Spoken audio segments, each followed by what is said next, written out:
I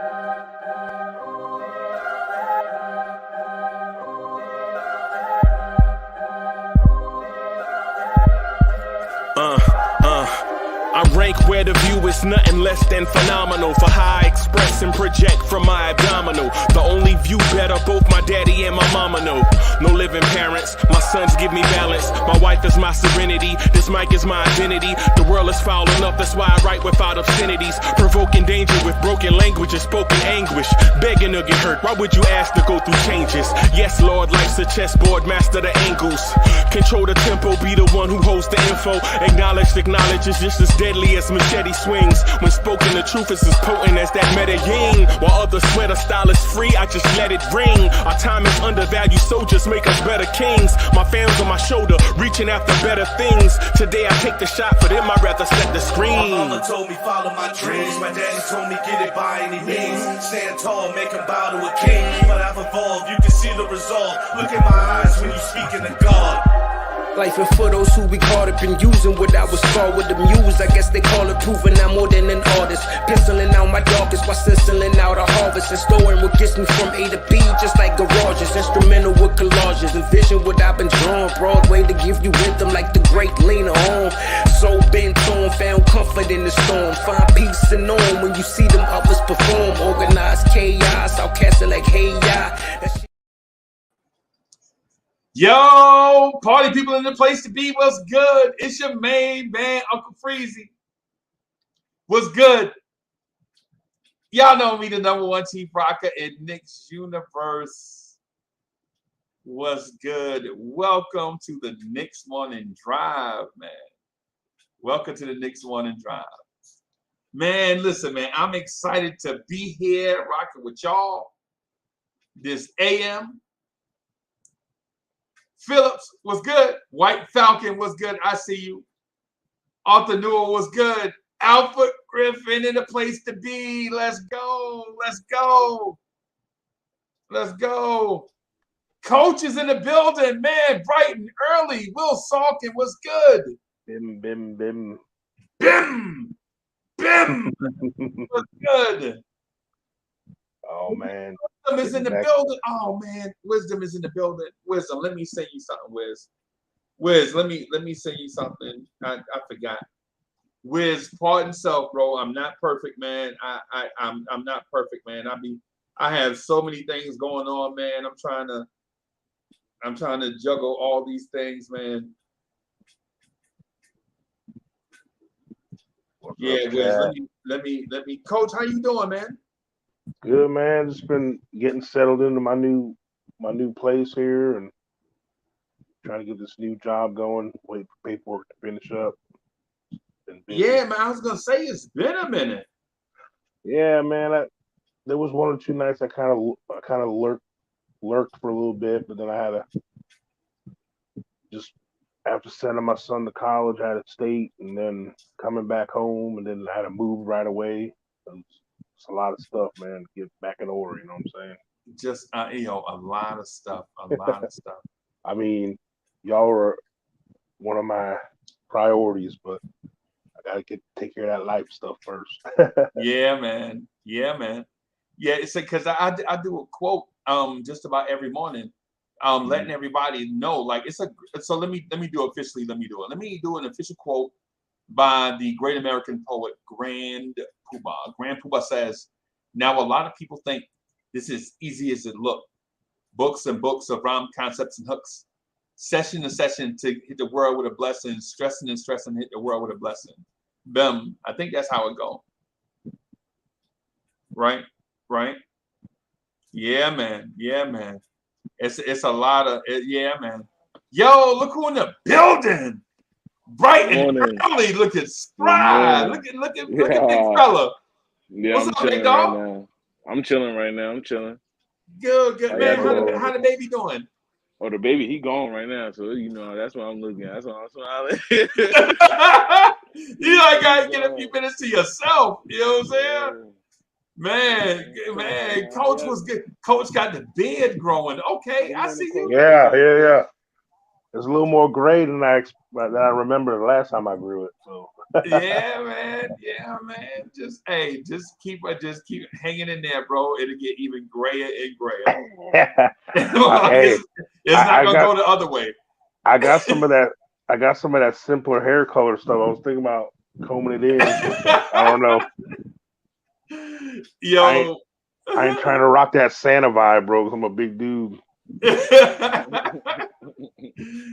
I got to get me a woman that got that Santa fetish. Ho ho ho. Yeah, man. Yeah, man. Yeah, man.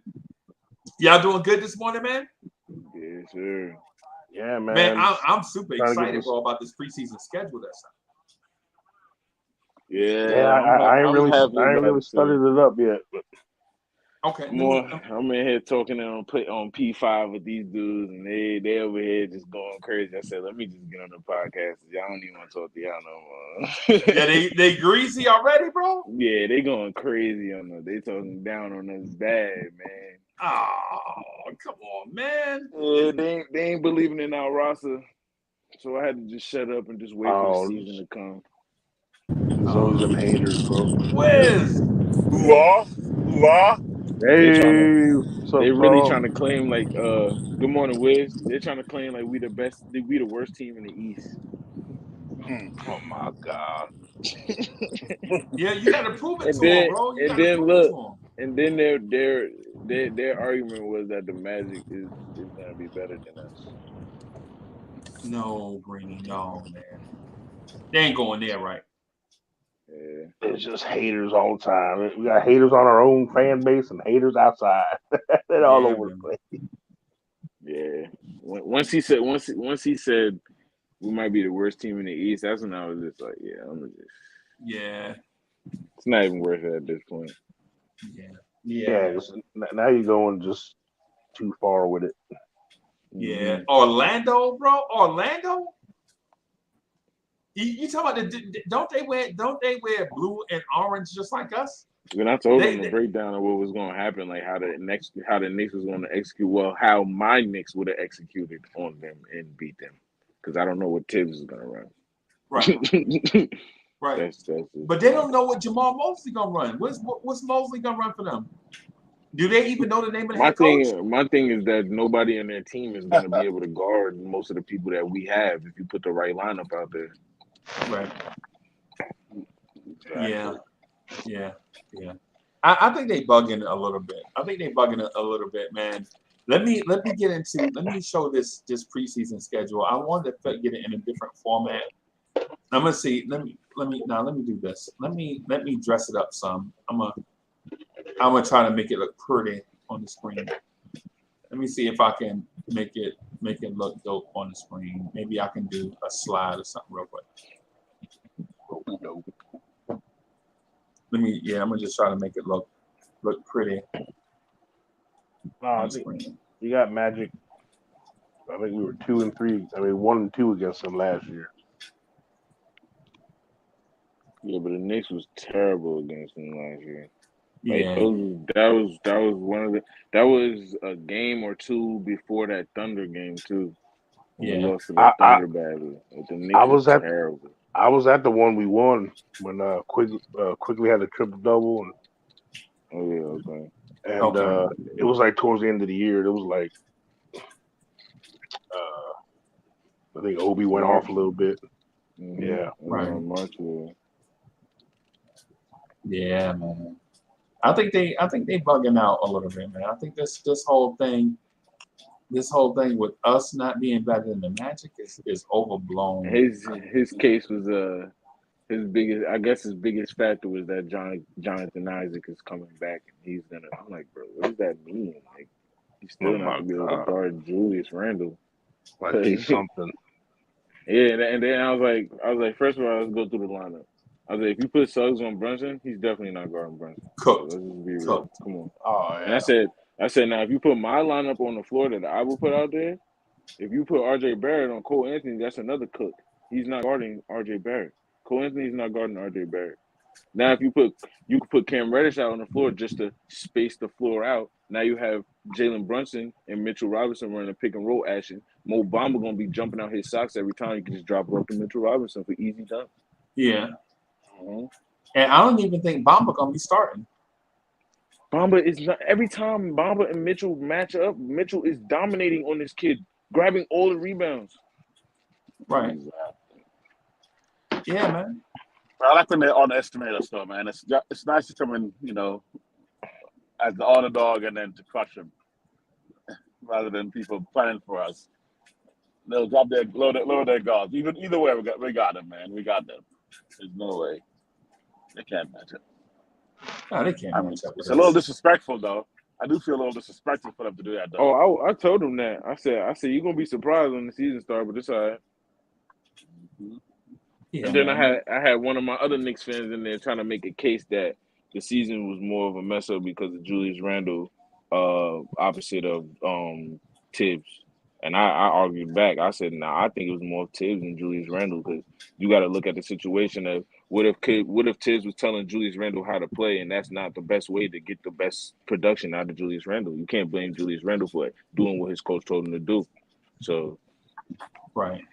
Good point for that. Kind of same with Obi, where people like Obi's always in the corner. I'm like, well, what if his coach is telling him that?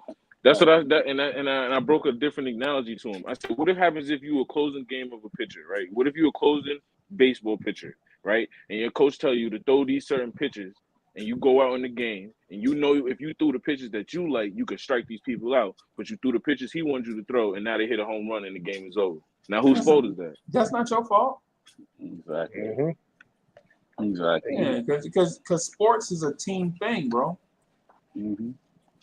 That's what I'm trying to have down to. Yo, anybody in here ever played football? At a high level? Not So I did a little semi-pro, man. I did a little semi-pro after college. I played 2 years. Well, I played in college, and then I played 2 years in the Arena Football League for Orlando Predators. Oh, yo, so y'all ever been in that situation as a professional where the coach has a certain mindset, he sees a certain thing on film, right? But he has a certain, man, we're gonna run the ball down their throat, and you keep getting like these 2-yard gain, 2-yard gain, 2-yard gain, punt, 2-yard gain, 2-yard gain, 2-yard gain, punt. They stacking linebackers, a safety in the box, and the coach trying to tell you, yo, we gotta keep setting them up for the big play later on. And you're like, yo, what about right now? I can dominate this. Like, you have a tight end that's legit faster than they linebackers and safeties, right? And you could just hit him and gash him all day with the tight end. But instead of using him in that role, you got him blocking. You got him blocking down on a nose tackle. Yeah. And you're like, why? Well, the worst is when I play safety. And they pull us in for a run play when we knew it was going to be a fly pattern. We're like, there's no way you should leave those guys one-on-one, the wide receivers. CB's on the wide receivers. I'm like, sure enough, boom, a ball all the way down the sideline. We're like, what, coach, we were telling you, man. The whole time. Actually, yeah. One time I actually got flat-footed where I saw the play and I'm like, coach, and he goes, go in, go to the line. I'm like, and I saw him walking in. As soon as I stepped in, I saw the quarterback drop back, and I'm like, yeah. And I froze because I'm like, my mind is saying go in because the coach is telling me to. My body's trying to step back, and I'm like, then I saw just watch the ball go, and they're like, why don't you go back now? I'm like, because you had me going in. And I was ready to blitz, and I'm like, not even a blitz actually, because it was a blitz. At least I'd have gotten the quarterback. It was like that midway point where you're like, there's nothing I can do, man. I watched my quarterback got burned. I was like, that was cold. Yep, it was the coach can dictate it, man. Yeah. Oh yeah, that. And when you play at a certain level, especially in high school, man, like when you play at a certain level, like my boy was me and the quarterback. He was like my best friend, pretty much. I was a running back, but we when we passed, like our receivers, they could be wide open and they dropped the ball almost every time. Right. And I caught if that hit my hands, I caught that ball every time. Right. So our coach would be calling, so he get mad at us, but he after he called the play, he'd be like, "Hey, go out in the flat after." Right. And I hook him up. You know what I'm saying? Like, one year I was like tied for the leading catches, and I was a running back, and I was back in the early '90s when everyone was running too much. Yeah. Right. That's just what it is. I think that might be part of the thing with Randall. Like, you Tibbs might be asking him to do this one thing, and then it's within a basically what the team concept is. Yeah. Right. Yeah, and the thing is, I mean, these dudes are professionals, and for the most part, they're gonna do what they're coached to do. But Right. sometimes, I mean, these dudes, especially the high level ones, guys like LeBron and stuff like that, man, they know more than their coach half the time. You know what I'm saying? Yeah. As far as the ins and outs of what's gonna work, or what they feel in the flow of the game. Right. Right. No doubt. No doubt. Yeah. Hey, y'all ready to? Oh, I'm sorry. Go ahead. Go ahead, Coach. No, go ahead. No, and I was just saying, and we all know, because you're a great player doesn't make you a great coach. AKA Magic Johnson. Yeah. Like all that stuff. Because it's hard when guys play at that kind of a level to like coach. Like things that come so easy to a person with such immense talent, they don't understand when other people don't get it. Like he got it, So it's hard to coach when you're that high level. Right. Exactly. Yep. Right. I agree. Sometimes it takes a guy who's used to. That's why you see a lot of these coaches that really had success were kind of like mid-level or lower-level guys that kind of saw the game from the bench or from a different, like a role player, like the Phil Jacksons, the Rileys, the Steve Kerrs. They became successful coaches because they weren't superstars. Right, especially Phil Jackson. Yeah. Y'all remember Windmill Phil? Windmill Phil is what we used to call him back in the day. Back in the day, because when he used to get the paint, and it'd be nothing but arms and legs going there. Phil Jackson legit is Mr. Fantastic. Y'all ever seen the Fantastic Four? Long limbs. Yeah, legit Mr. Fantastic, right? Mm-hmm. My uncles and them used to call him suit jacket because his shoulders were like just so like with myself, like personally, like I work out a little bit, so my shoulders are not like people are like Uncle Freezy don't have a neck. I got a neck in here somewhere, right? Right? I got a neck here somewhere, right? But other dudes, dudes with the flat shoulders, it's like all you see is neck. You know what I'm saying? Like giraffe, like, you know what I'm saying? And Phil Jackson was that dude, like with the flat shoulders, you know what I'm saying? My uncles used to call him suit jacket. They like you could take your jersey off and put it up, and this jersey looked like a suit when you hang it up. You know what I'm saying? Because the shoulders are so flat. But anyway. Yeah, man. Greeny. So what we gonna do? What we gonna do about these haters, bro? I'm gonna put the schedule up and I'm gonna show it to you, right? I want to show you the schedule, but I want to get your thoughts on this, right? I want to get your where is it? Okay. So what do you think about this schedule, bro? That's clean. It's a clean schedule. I like the I'm very eager to see the Detroit Knicks lineup because they are the Detroit Knicks. They're not even the Detroit Pistons anymore. Yep. So the Pacers lineup is going to be smooth too because back to back. I always like back to backs. It's hard to beat a team twice, and especially in basketball. So I like that. And the Wizards, all teams. Those are all teams that I think we're better than. Yeah, I think so. I'm very intrigued to see that. I'm very eager to see the offensive scheme that Tibbs is gonna have for this team. I hope he's not running no bunch tight end or something like that. I hope it's very spread offense. You feel me? So I don't know. I just want to see the offensive scheme what he's gonna do. Yeah. I feel you. I feel you on that. So what okay, so what thing in the preseason is and because I understand what you said, right? But what thing is in the offseason in the preseason is a must-have and what is a nice-to-have, like out of what you said? Like what you want to see. What out of that group of the stuff that you said is a must see, and what out of that group is it'd be nice to see that. Well, one more thing I wanted to say that I wanted to see is lineup production from Tibbs. See how the lineup production is gonna go. So Okay. in my eyes, number one would be how the lineups are gonna be played, because I think that's the one thing that Tibbs struggles with the worst. He doesn't know how to put his lines together, and he kind of just goes by hand of the game, and I don't really like that, because then you just going I like it. I do like it because sometimes you got to do that, like when it comes to the fourth quarter and stuff like that. Right. But you don't have to do it every single game. Like every game does not have to be played like that, and it needs to be some consistency so these players can get used to, you know what I mean, playing a certain way. So that's really it for me. Second, and then most importantly, but not most importantly, would be the offense. You know what I'm saying? Because Tibbs really come on, bro. The same he runs the same thing. Like if he comes out running the same thing, we're gonna get clamped. Like it's not gonna. But what do you want to? What's a must have? What do you want to see? What I want to see more spread. I want to see more spread offense. You know what I mean? Okay. More spread on the floor. No more Julius isolating. Like it shouldn't be no isolation unless it's a pick and roll happening.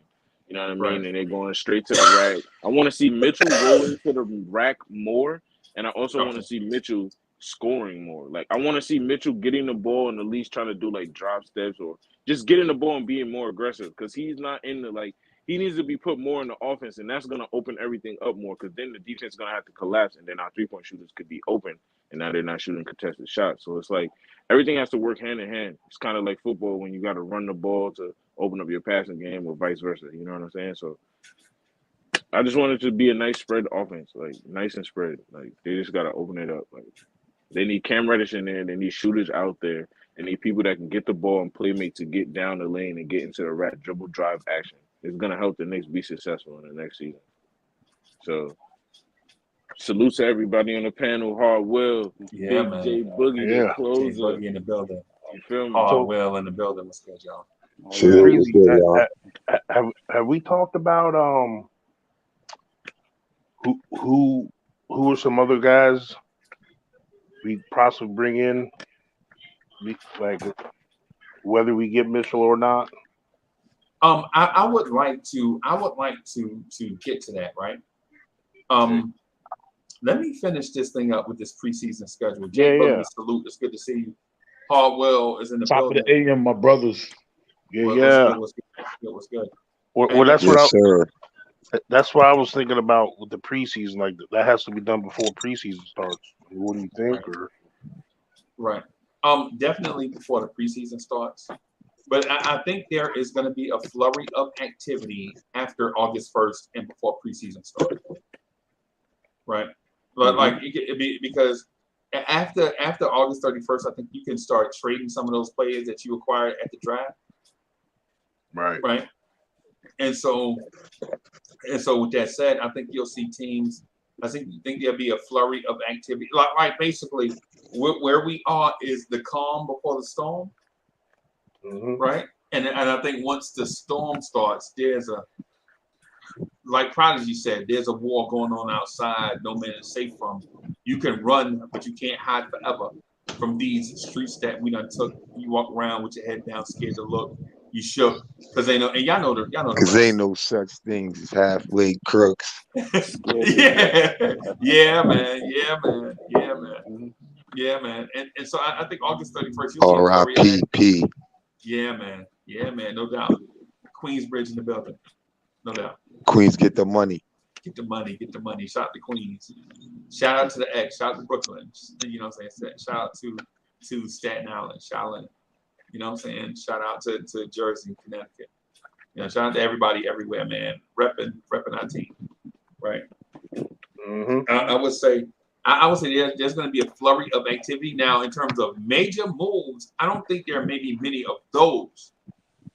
But in terms of like what Coach alluded to, getting that roster right, getting it tight for training camp, I think it's going to be a lot of that, though. You know what I'm saying? I think it'll be a lot of that. So you'll see the Knicks make some minor roster adjustments, and I think you'll be surprised about who they bring in. I honestly, I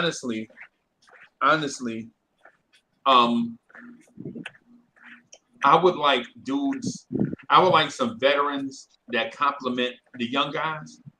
But to what Greeny was saying about what he wants to see in training camp, in training camp and preseason, man, listen, the first thing I want to see is a young guy off the bench first. If Tibbs sub in a veteran, the first substitution is a veteran, I'm already calling for his head, bro. That's why I said Off rip. That's why I said the number one thing is the lineups. They gotta be right, because that's the one thing. If Derrick Rose is the first dude off the bench instead of say Grimes or Quickley, I'm already mad. Insta mad. Right. Insta mad, bro. Yeah, I know that's not a real term, but I'm making it up on the fly. Yeah, I mean, even if Harstein comes in first, I'm straight with that. I'm straight with that. Right. I'm straight with that, but I don't want to see an old man off the bench first. Right? Yeah. And I know the Knicks are going to sign an old man because it's the responsible thing to do. At this point, you have to sign. If you have 2 roster spots left, you got to sign some veteran leadership, a practice player, and you got to sign a project. Did T.J. Warren get signed? Yes, I think he signed by Brooklyn. Yeah, he did. Yeah, man. That was the one person I wanted. Is Snell still available? I was liking him, bro. I don't know. I think he is. Who? Tony Snell. Tony Snell. Yeah. He won the championship with the Bucks, right? I believe so. I wouldn't mind having a guy like Tony Snell. You know what I'm saying? Just not a Boulevard 73 says a mellow. All right. So I was thinking about that too. And so just real quick, guys, I gotta do my shout out to all the old school hip hop heads out there in the building. Yeah, every time I see Mello, right? Every time I see Mello name, I gotta get into this. See, every episode begins in this mode. Very cool, very calm. There's no sweat in my palm. That's the legendary rap artist D Nice from Boogie Down Productions. That's a name from the past. All right. Every time I see Mello, it's like every episode we got to get into the Mello conversation. Every episode we got to get into the Donovan Mitchell conversation. You know what I'm saying? So since somebody brought it up, what's good? Almighty Finesse was good. I ain't see you. Almighty Finesse was good. That's my guy. Almighty Finesse is in the building. Almighty Finesse takes no shorts. That's our guy. White Falcon was good. I see y'all, man. Nick Ewan was good. Yeah, man. Yeah, man. Boulevard 73 says X-Plan. Yeah, man. Yeah, man. But yeah, since the Mello thing is on the table, I didn't introduce it. So I wanted that somebody from the chat introduced the Mello thing. How do y'all feel about bringing in Mello? I mean, you just was talking about how you want to make sure you play younger players, and I feel like if you give Tibbs players with experience that can still play, he's gonna go to them more than giving other guys minutes to get experience. Even though I think at this point in Melo's career, he can help, different guys, especially Randall, still trying to shoot, do Melo moves. He still got to get that footwork right. So maybe Melo can help him. Right.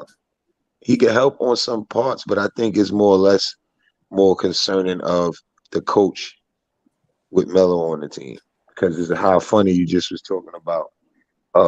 You and Greeny was just mentioning that, you don't want him to pop, Rose first off the bench. You know what I'm saying? Right. So if you put Melo there, what do you expect him to do? He ain't going to change that much. So that's why I think people mention a lot that he lost a lot of his players, few of his players at least, that he liked to just put in, and it didn't make sense to us, but he still put them in. So you got to keep that in consideration as far as Tibbs type of moves. Mm-hmm. Right. Yeah. For Tibbs' sake, I say no. Not for Melo. Not that Melo can help us, but for Tibbs' sake, I say no. That's why we got to those guys. We got to the, Burks. I mean, and technically Fournier should be moving also. Of course, Kemba was a done deal. But for Tibbs' sake, the temptation of having Melo there, I think it's too much for him to not stick him in and play him sometimes more than he probably should be. Because even Melo is going to break down too. And if Tibbs is trying to run him 20, 25 minutes a game, he's going to start feeling what Rose is feeling as far as his, his body.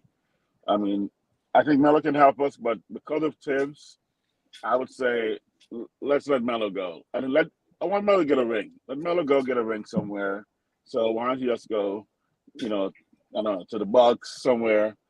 I wouldn't want him in the East, but somewhere he can actually compete to get a ring.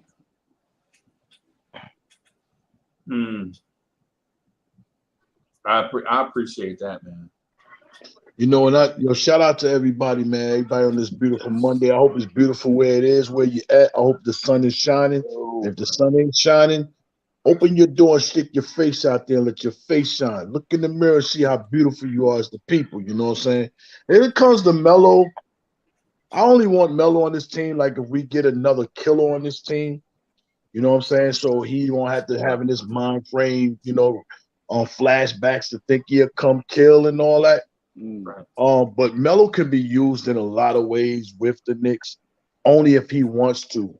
He can play. We don't have a big brother on this team that knows the city, that knows how to deal with the city, that knows how to deal with the media, know how to deal with, having a bad game. How can I get over it? Somebody like that would be helpful with Julius, as far as getting through the tough times and understanding what we are in New York, what we really are. How do you, critique your game, to the fan base, how do you get over when like situations like last year? That wouldn't have never occurred, I don't think, because I think somebody like Melo would allow those many attitude games to carry on to where it build up, whereas Julius exploded at a time. Sometimes you have to let off steam early before it gets too big on you and you just explode in a way that you don't want to. You know what I'm saying? So that's the type role that I would look for Melo to come in and play, and somebody that in like big time playoff moments that can make big time, shots when other guys can't get it done. But I don't want Melo to come in here and take away from anything that we grow from with the youth. Because if we're not using these young guys to go get this guy Donovan, then you're telling me you like these young guys more than anything else. So why would I bring somebody here if it ain't Donovan to put them in front of them young guys? It wouldn't make sense. But if he's going to play his role as a big brother, and be able to talk to guys and come in from time to time, to do things on the court, then I'll be okay with that. But really, Melo needs to be in position to get, get a ring. And no shout out to LeBron James for not having them on that squad when they got the ring, knowing that they were part of the banana boat team. When things was going wrong in Baltimore, he called you over there up on stage for the award show when it was UCP and Dwayne Wade, called you as my brother, come with me. But you didn't call him to go get a ring, but you ain't got Dudley. So, really, we need to be knocking on Dudley's door to go get that ring back, because that's Melo's ring. That's Melo ring. That's Melo ring. No shout out, LeBron. No shout out. Nah, man. Yo, let me ask y'all something, man. I was talking to a few of my brothers this morning. Y'all know I get up early in the morning to do vibes and stuff live, right? And this morning we did a crossover event. We're doing it for 2 weeks. Shout out to Sam Russell. He probably somewhere working. You know him. He probably somebody somewhere doing some production for somebody somewhere, right? And so I'm doing the show, and I'm getting like this weird vibe, like this team is gonna be good. And I don't want to say stuff like that on the air, because when I say stuff like, people be like, yo, that's Cap, Uncle Freezy just trying to shoot you the gas. Uncle Freezy be flip-flopping, and what I'm saying? And so I'm like, but I got this feeling, man, that this team is going to be good. Is it wrong for me to have positive vibes about this team? Am I being realistic, or am I overblowing what we have? Nah, I think we got some solid dudes. Like, we got 3 or 4 guys in our starting lineup that about half the league wouldn't mind having him on their starting lineup. You know what I mean? Right. So, and if these young dudes, are what a lot of these guys pound their chest to be. I mean, then one more year of development and one more year of getting better, then we should be a couple of notches above where we were last year. You know what I'm saying? Like just on normal development and adding Brunson and Harnstein and whoever else we add, Right. And just the development of the puppies, RJ and all the other young dudes get 1 year better, That alone should bump us up, you know what I'm saying? Exactly. Looking at last year's performance and this year, the teams that got better last year that's in our squad, if they took one step forward, looking at the players we made, we took 2 or 3 steps forward. So none of anybody else didn't get better. I think we got incrementally better than they did because our squad last year, position for position, actually is improvement. Whether it's Sims or Taj, looking at backup center, iHeart is an improvement. Obviously, point guard is dramatically an improvement. And then even, we're moving a couple of guys. I feel bad for Burks, who's out of position. But getting rid of Noel, getting rid of Kemba is an improvement just by moving them out of the way. And then, of course, I think our team was one of the youngest teams in the entire NBA. So just based on their development, they all have much bigger, higher room to grow. So the growth of those alone, compared to everybody else in our division, whether it's Tatum, and Brown in Boston, they're going to be better also. I think Tatum has learned, is going to probably step up a lot because I think he got really humbled in the finals. But he's going to step up not much more in skill, but in his mindset, where we're going to have guys who step up in mindset and skill, whether it's Obi, Quickley, Grimes, they're all, mentally are going, you know what, I need to be better prepared next time. I think they all take a step forward. That's going to be ahead of the step, those other guys made. And their skills had much more room to grow. So overall, we'll improve compared to everybody else, at least in the Eastern Conference. So I see us doing much better this year. So I don't think it's something to be pessimistic about. I think the optimism is right on point. Now, do we want to be overly optimistic? We'll want to check that a little bit. We want to see exactly what are we doing. Are we looking at 50 wins easy? I don't think so. 50 will be a challenge. But above 500, it's very conceivable that we are way past that right now, with the new improvements we've made compared to everybody else and compared to ourselves, and all the mindsets about people changing. Randall coming in extra fit, everybody's working a little bit better together, and having a true floor general that was in the fire. You can't ask somebody who just came out of what just came through to come and said, you know what? I'm ready to take my responsibility as the lead point guard and ready to make this team run. With his mentality, I think it's a perfect situation for us right now to make a good step. So, no, I don't think you should be pessimistic at all. I think optimism is the way to go right now for this team. Okay. When you come into training camp, you come into training camp with your mind, everything clear, focus on one thing, what's happening right now and what's happening for the future. All that what happened last season, them guys ain't coming in with their mind frame like that. So them guys is looking to prove themselves. Julius feel like he has, revamp his game and apologize his game to us. You know what I'm saying? Then you got Jalen Brunson. You got him feeling like, I got to show the world reason why I left Dallas, because I could take on my own team. Then you got guys like Quickley, if he's still here.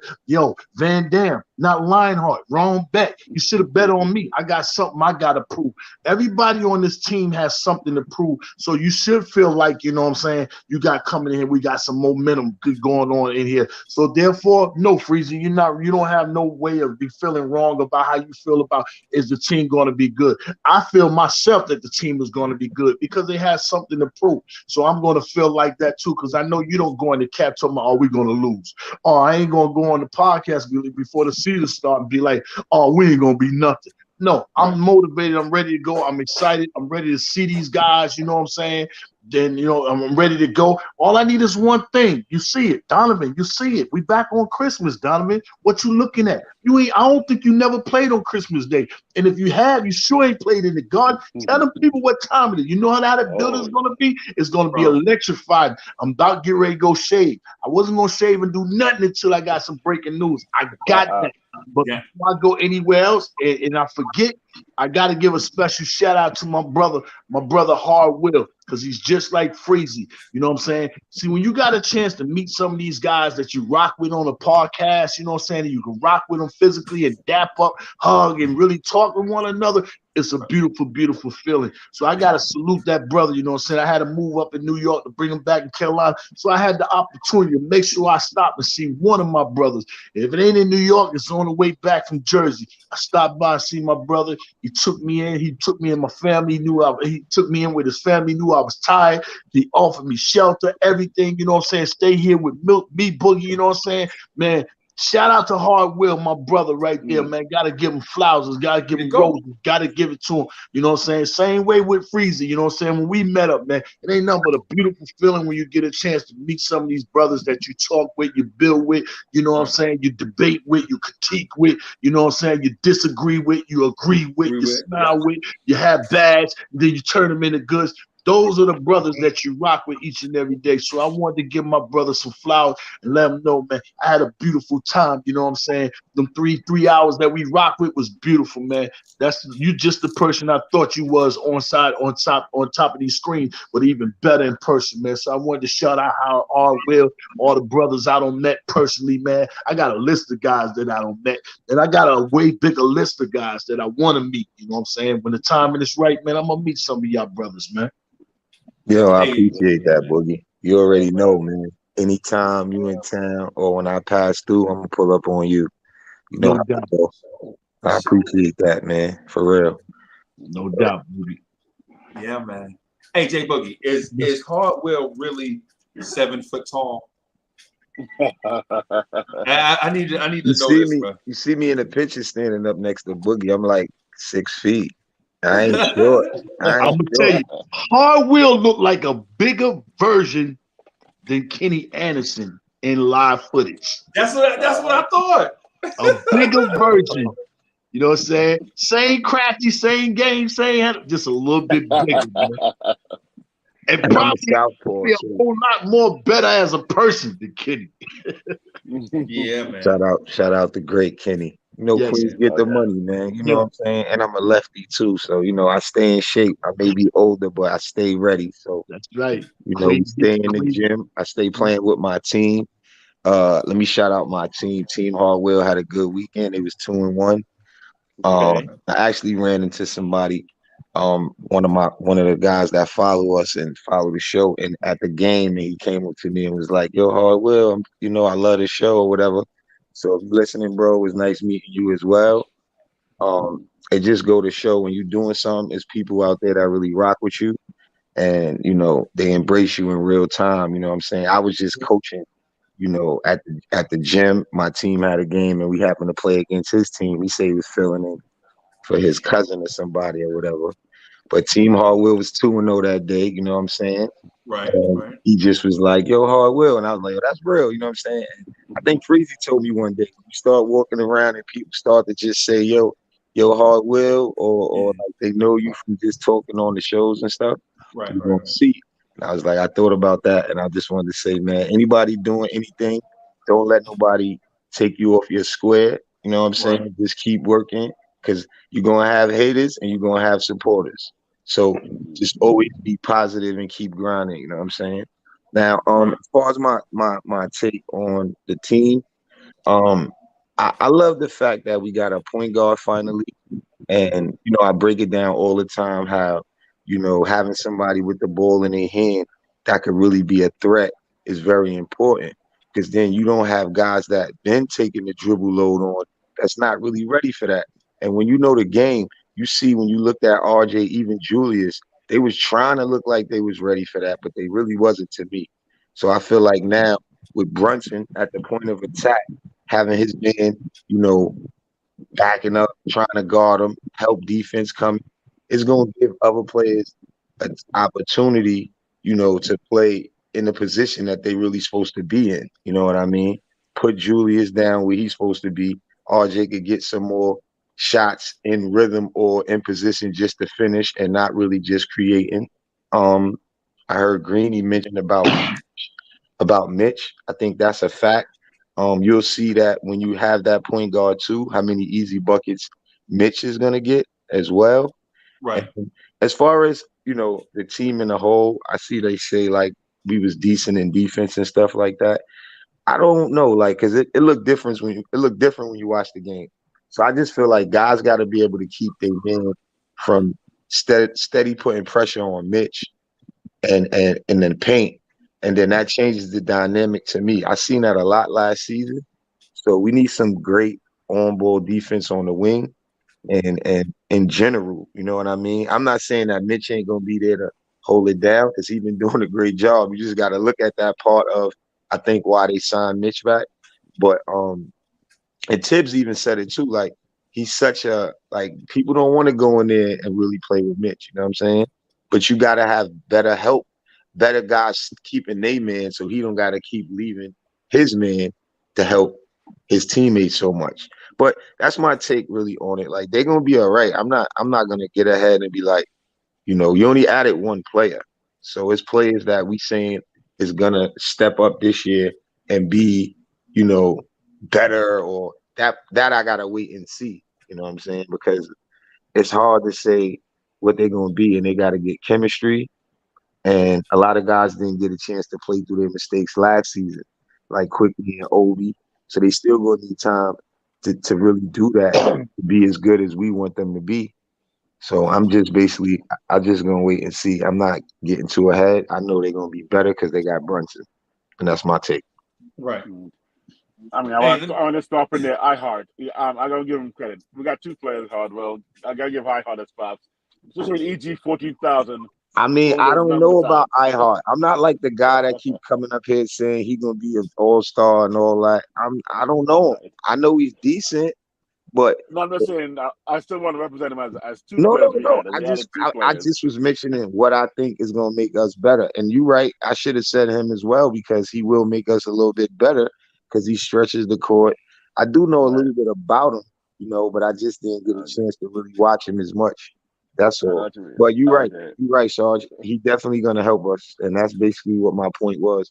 He's gonna be able to hit shots and give Mitch a break and keep the middle of the floor open because he could go outside. So you're right.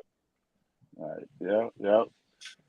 I mean, I'm looking for the preseason. By the way, here's what I want to say preseason. I want Tibbs to just go outside the box. I don't know what he did the past 2 years preseasons. I never really watched that much to pay attention because now the microscope is really tight on him right now. I want to see if the first half is rotations. Just like Greenland says. I want to see the rotations right away. I want to see him actually spread the minutes across the board. But my first thing I want to see the team is the team defense is what I want to see first. I want to see how the team plays defensively. I think our offense will work its way out.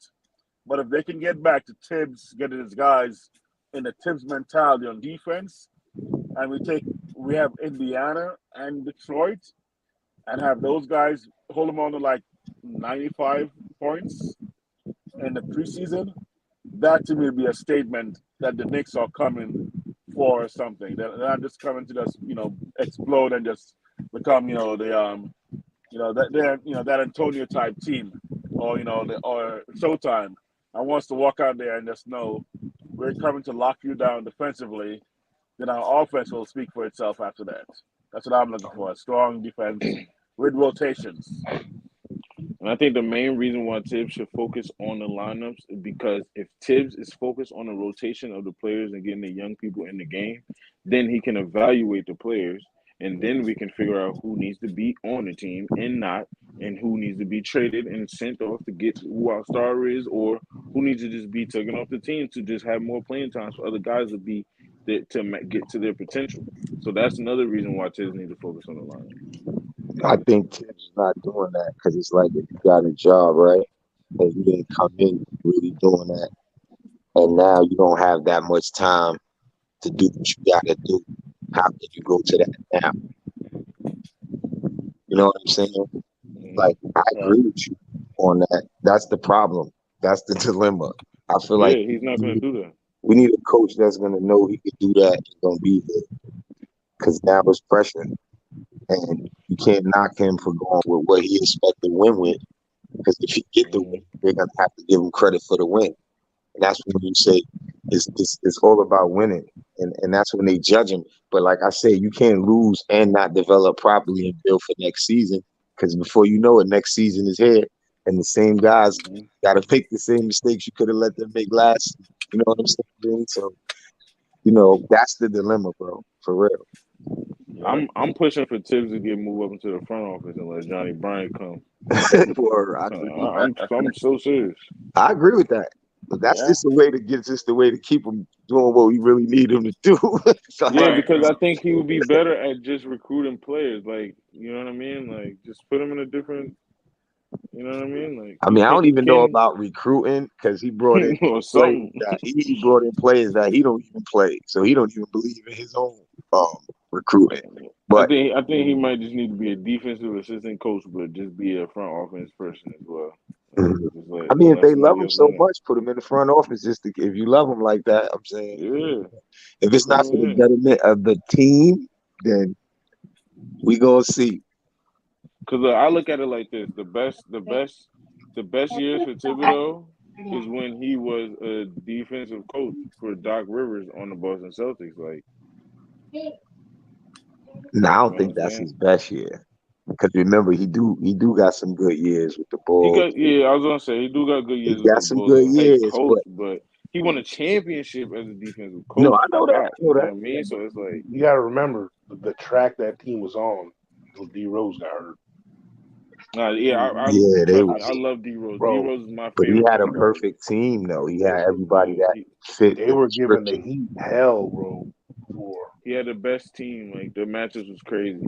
They fit the description of a winning team. Like, you know, and we got players on our team that it looks like they play the same position. Are we starting Fournier back at the 2 again? Like, what are we doing? I don't want that. You think he should be at the 2 starting? Huh? You think he should be at the 2 starting? Nah, that's why I said it like that. Like, that's not what I want to come back with. You know what I'm saying? One of the moves. He's one of the moves to me that's got to happen. Even if we get subs, anything. Well, I got a question. That's why Spider-Man should be shooting that web right in the garden, right, Boogie? Yeah, I got a question for you, my guy. Since you saying you know you would like to see Tom in the office. All right, so let's say this right here. This off season, you could say the Leon and staff, they had a pretty decent off season for the Knicks.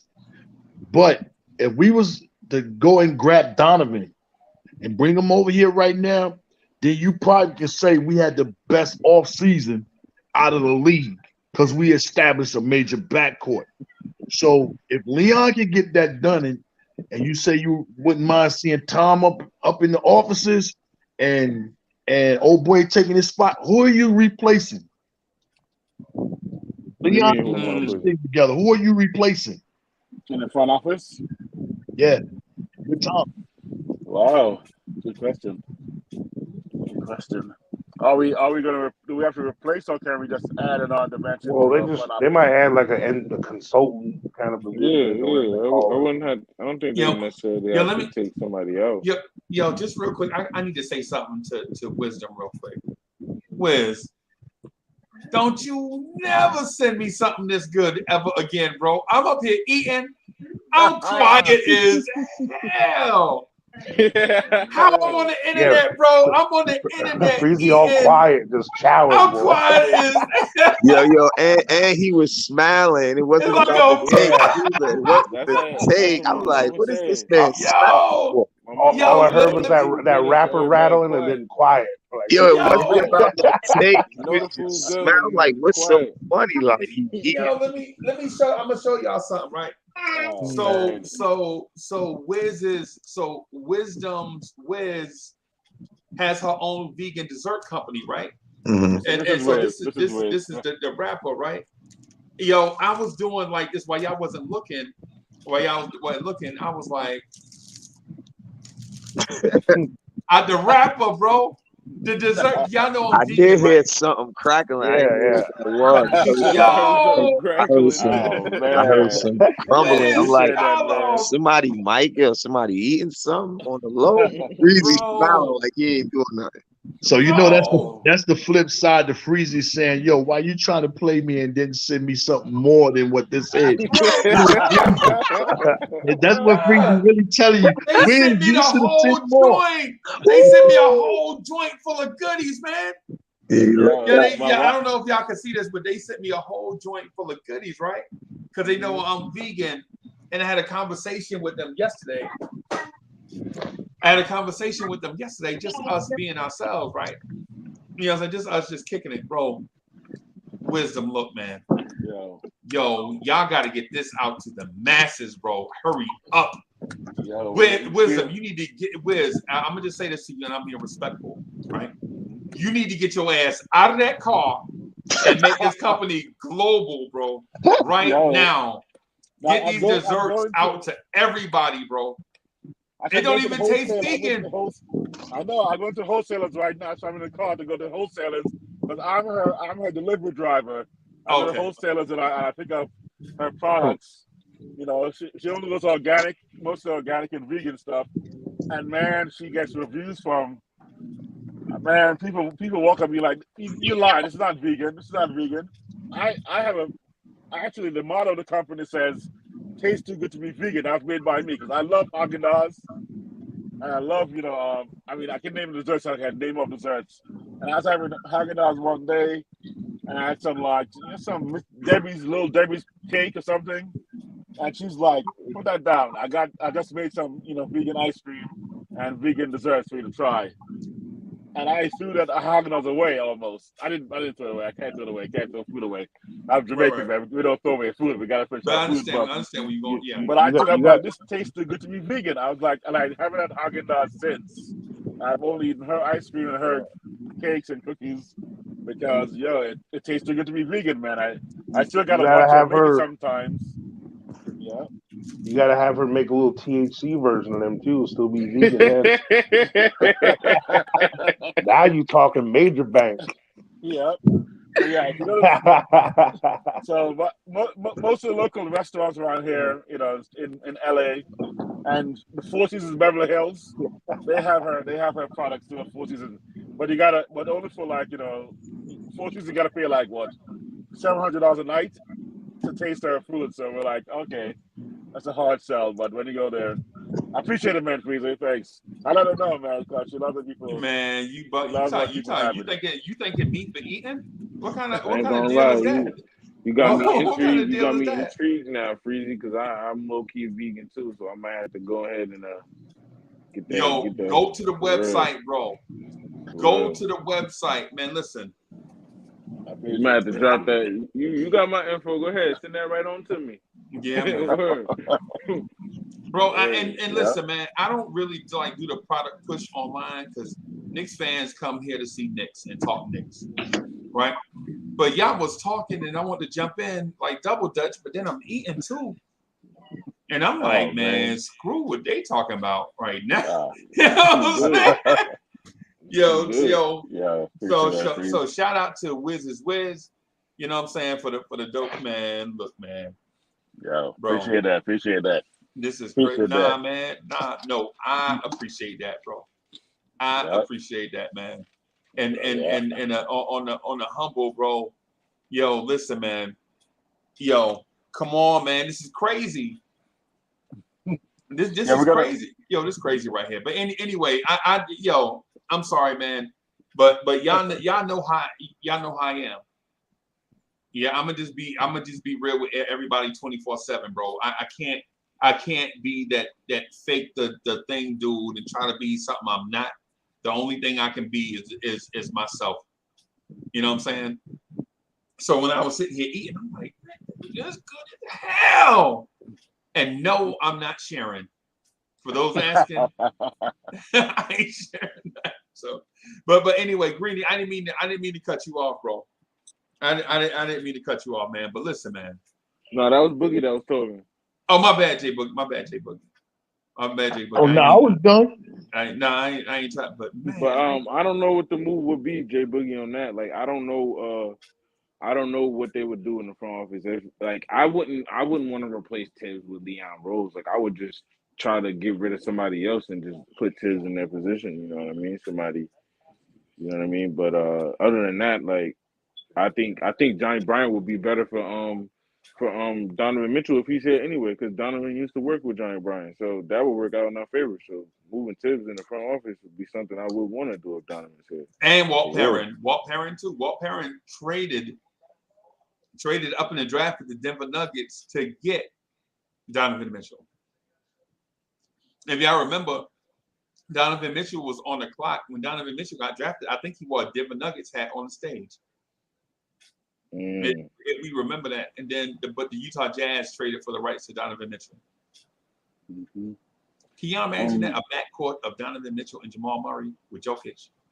Yeah, we can. Yeah, we can. Wow. Killer. Sorry, guys. That's a lot of fun. But yeah, man, I'm looking forward to this preseason, man. I like to see Tibbs, like I said, first 2 games, rotations. Let's see how he does with that. Quick, fast, because we don't need everyone to play, 20, more than 25, 30 minutes max, even as starters, the first game or two. Just kind of like, okay, let's see how they blend a little bit, then start rotations against real competition.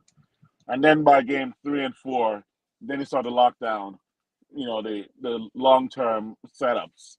But still, even then, I want to see where you rotate somebody in, whoever it is, and he's hot. I want to see Tibbs rotate the other squad if they want to, but keep that player in just until he cools down a little bit. I want to see what Tibbs can do, because that's what I think Tibbs' big issue is. He's probably too rigid about these 5 got to play with, at the same time. Man, if Brunson gets pulled out and IQ goes in, and you're watching the second squad, running, and you kind of see Obi's a little off, Ihart's a little off, and you see IQ is like swishing the ball, like it's, the kind of where you see the net gets bigger and bigger, and you go, man, that rim is huge for IQ. Right. Rotate back in RJ, rotate Mitch back in, but let Brunson sit 4 more minutes, just 3 or 4 more minutes, and let IQ finish drilling, and then make the rotation. If he can do that, then I'll know we have a good potential season coming up. If I get into Brunson, the celebrity somewhat that we're bringing over, if you can let Brunson sit a few extra minutes, with IQ being high, then he could do it to anybody else. Just the Randall and Brunson, then I'll really know he's locked in to go. Stay with the hot hand. Don't worry too much about trying to be rigid with rotations and what squads put together, and go with what's working. And move guys out who if not working. If Fournier goes in, I assume he's not going to start, and he's a turnstile, man, pull him in 2 minutes if you have to. Right. No more egos, no more watching people's salaries, no more thinking about what the front office says we should do. Let's play the game to win, and move guys without thinking about, oh man, he's going to be mad, or he's getting paid $25K, he's getting paid $18K. Oh, that's a rookie, or that's a second-year player on a rookie contract. None of that should be in his mind anymore. It should just be, coaching like Hardwell coaches team, man. Hardwell, invite Tim down to you, watch you coach, and just be like, watch this, Tims, and show a few things, man. Right. My brothers, I got to jump off and handle some business, man. Appreciate rocking with y'all. Great, man. Keep doing what y'all doing, man. Shout out to the chat, the greatest people it is in the world, the best fan base it is in the world. Never mind all the haters and the naysayers. We keep this thing going, man, all season, all year, all decade, all the way around, man. That orange and blue, man. Blorange Tears, man. Salute. 3 capital S, and subscribe to the channel. Follow him, Twitter him, follow him. Anywhere you see Blorange Tears Freezy at, man, follow that man. You know what I'm saying? And subscribe to him, man. Become a member of his family. You know what I'm saying? Shout out to everybody. Y'all continue on having a rockful Monday. Parish Doug, I see you, man. The questionologist himself. Shout out to my brother from Cardozo, Double J, JJ. You know what I'm saying? That orange and blue. We represent the chat twice with the orange and blue and them Cardozo colors, man. But y'all have a great Monday, man. All right, Salute, bro. See you later. Salute.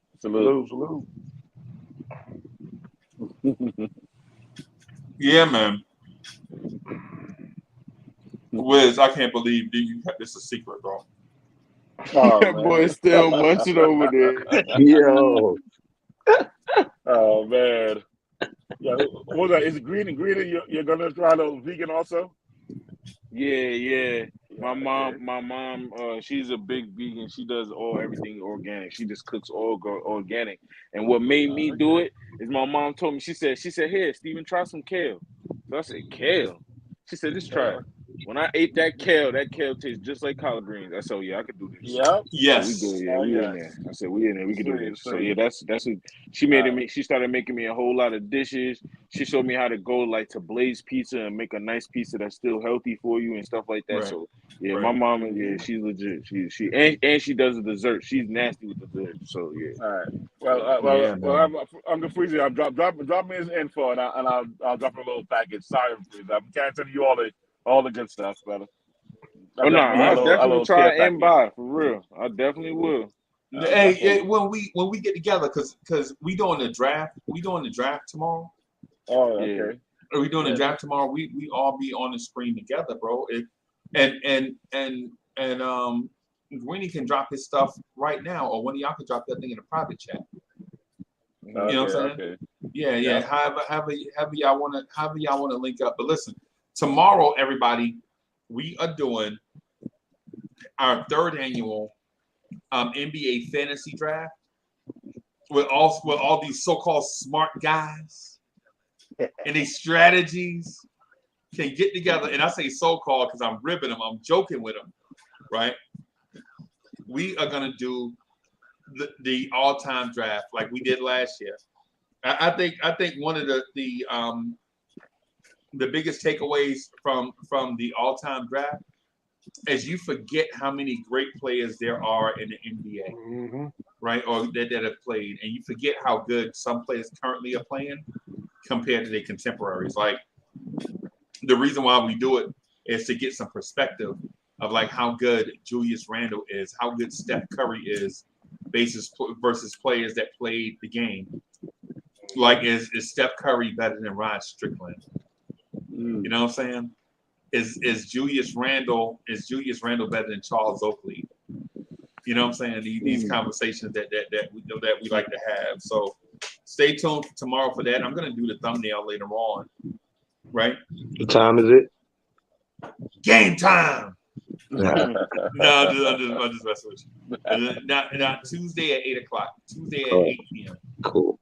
Right. I gotta hit up L because last year I think he got frustrated because you know what I'm saying, because we drafted a circle around him. No, I'm just joking, man. I'm just messing around with. I just mess around with. Worldwide, Ellen, you listening? Oh, man. Step your game up. Oh man. Yeah, man. Invite all the fire. Everybody who got some fire. Like bring him. We want to have some fire. Yeah, man. How you gonna work out that snake? Yep. So what we're gonna do is how it works, because you wasn't here last year, but I just go over the rules. And first of all, how we do it is this, right?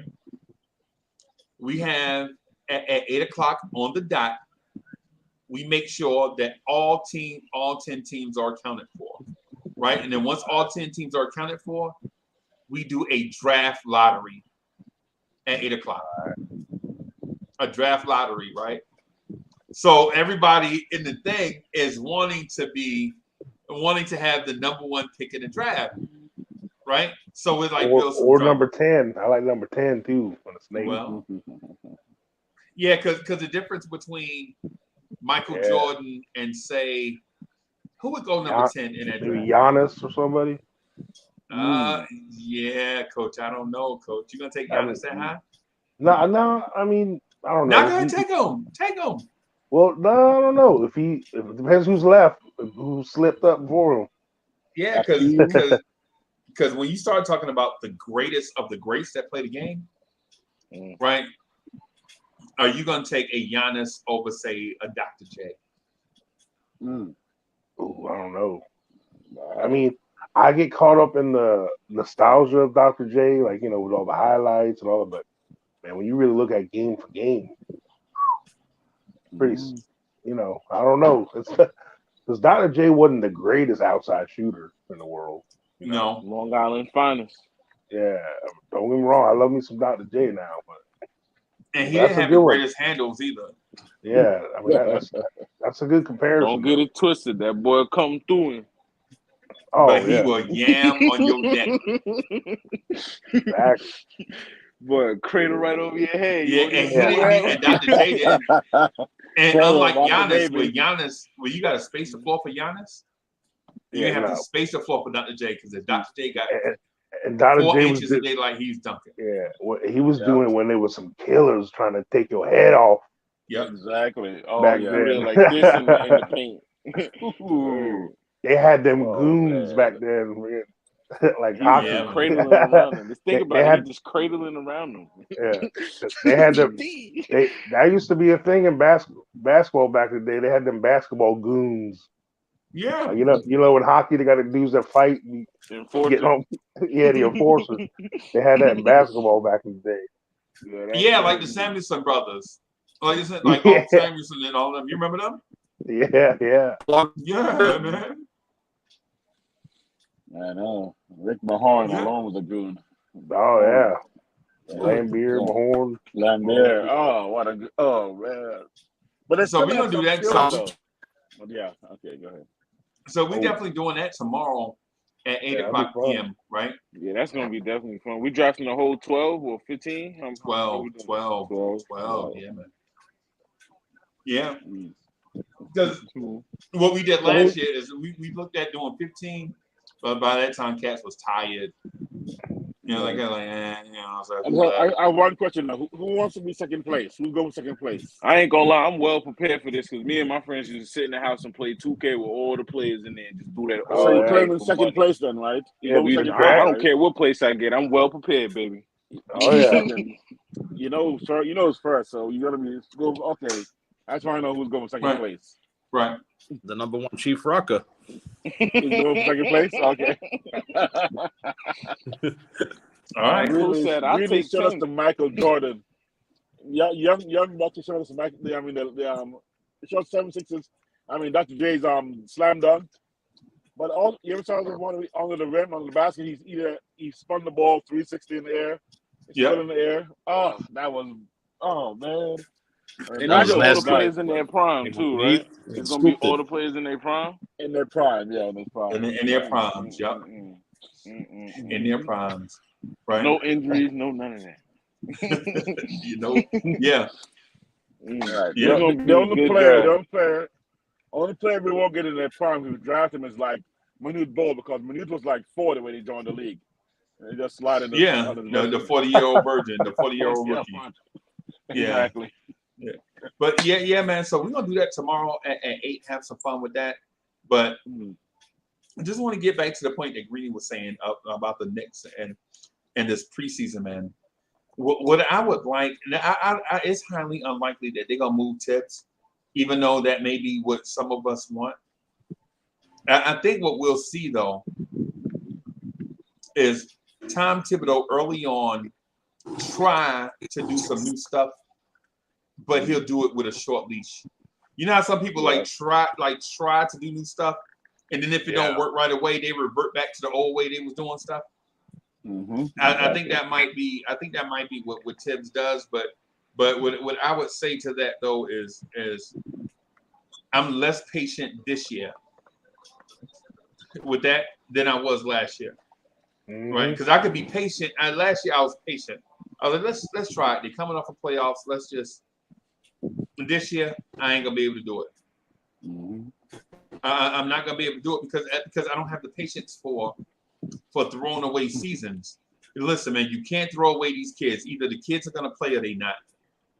Right? You keep these kids. If you don't include them in a trade, that means you value them. Let them kids play. Right? And so I know people like a lot of times they'll say, man, Uncle Freezy be going back and forth like a cameo song. He back and forth like Aaliyah. Nah, man, I like the kids. I like the kids, but if there's an opportunity for us to upgrade and consolidate, do it. Do it. Yep. Do it, right? If it's that opportunity. Now, if the opportunity is not there, play the kids. What we waiting on? Why are we trying to develop veterans? Who developed veterans, bro? We out here trying Taj wasn't quite the ceiling yet. Taj still had room to grow. Yeah, like why are we out here trying to develop Taj and Derrick Rose? Oh, man. You know what I mean? We got to develop these kids, man. Get these kids on the ball. I believe the children are Somebody cue up that Whitney Houston. Yeah, man. Yeah, man. Danny, how you doing, man?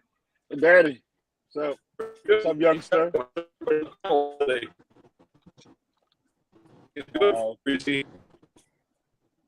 Hey, Danny, you breaking up, bro? Can you hear me? Nah, you still breaking up. It's like Mr. Roboto. You in that lead section of the building again. I think so. Service is terrible here. Yeah, man. Yeah, man. I think it's time though. My bad. My bad. I'm gonna just say this just real quick. I think it's time for us to explore the opportunity of Emmanuel Quickley breaking out. And I did the Emmanuel Quickley breakout video Friday, right? Like Emmanuel Quickley, and think about this: if Emmanuel Quickley continues on his current trajectory of shots taken, 1.5 2-pointers, and I'm sorry, I think it's a total of 1.5. So I think it's 1/2, like one additional 2-point attempt, 1 2-point attempt every other. I think it equates to 42 shots or 41 shots over the course of a season, right? And 2 more 3-pointers per game over the course of a season, right? Or 1. Basically, it equates to about 100 shots. It's like 1 point something extra shots per game. It's not nothing massive, right? But if he becomes more efficient and a more efficient Emmanuel Quickley, right? I'm gonna see if I can find it. I'm gonna see if I can find there it is. Quickley saved today. Let me bring up Quickley. Right. So all he has to do is if Quickley shoots 41% from the floor, 39% from 3, and 89% from the free throw line, Emmanuel Quickley can average 21.858 points per game. Wow. What about RJ with them? I believe that, Freezy.